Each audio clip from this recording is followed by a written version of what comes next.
In recent years, the growing presence of public spiritualists in mainstream media has sparked both curiosity and concern.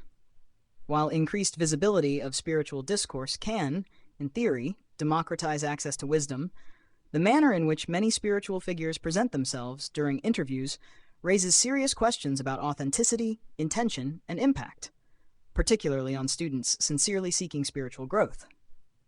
Television interviews, podcasts, and social media clips often showcase these figures, delivering quick, catchy lines, humorous anecdotes, and crowd-pleasing jokes.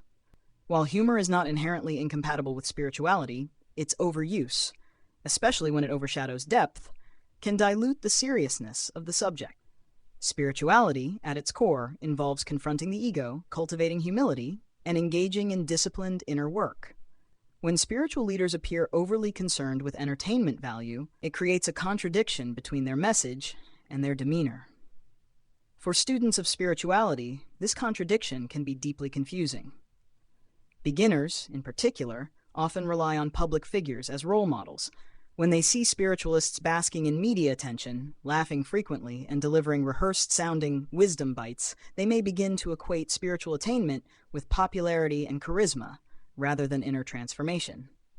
The subtle but dangerous implication is that enlightenment is something to be performed rather than lived. Moreover, the pursuit of fame is fundamentally at odds with the traditional spiritual goal of transcending the ego.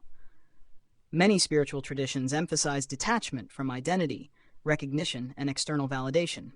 Yet, media-savvy spiritualists often cultivate a strong personal image, complete with distinctive styles, slogans, and personas. This branding not only reinforces the ego, but also encourages followers to idolize individuals rather than engage with the teachings themselves. Students may become more interested in mimicking the personality of a spiritual figure than in practicing introspection or self-discipline. The frequent use of humor in interviews further complicates the issue. While a light-hearted approach can make teachings accessible, excessive joking risks trivializing profound concepts. Topics such as suffering, self-realization, and the dissolution of ego require depth, sensitivity, and often silence.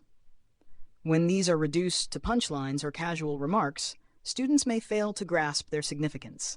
Worse, they may adopt a superficial attitude toward spirituality, treating it as a form of intellectual entertainment rather than a path of transformation. Another consequence is the erosion of discernment. Media platforms tend to reward those who are articulate, witty, and visually engaging, qualities that do not necessarily correlate with spiritual insight. As a result, individuals who are skilled communicators but lack depth may gain prominence, while genuinely realized but less media-friendly teachers remain obscure. Students, especially in the digital age, may struggle to distinguish between true guidance and performative spirituality.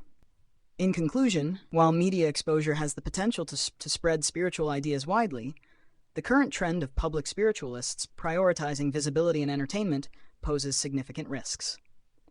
For students of spirituality, it can distort priorities, encourage superficial engagement, and reinforce the very ego that spiritual practice seeks to dissolve.